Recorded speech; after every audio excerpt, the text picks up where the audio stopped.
This is a test of the North Hazard NOAA weather radio warning potentially dangerous during potentially dangerous weather. Weather radios will be automatically activated to warn the estimated storm. Of these radios, the warning alarm system will be conducted by the National Weather Service every way between 11 a.m. If there is a threat of severe weather, the test will be postponed and is available for the day.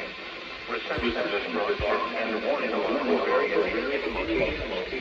This variability, noticeably greater distance from the transmitter, will occur even though you are using a good quality receiver in perfect working order. Consistent warning service possible. The warning alarm will only be activated for warnings from selected watches affecting the listening area.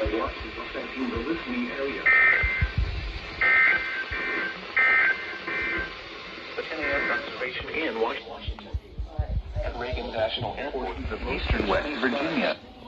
The temperature was 44 degrees Fahrenheit.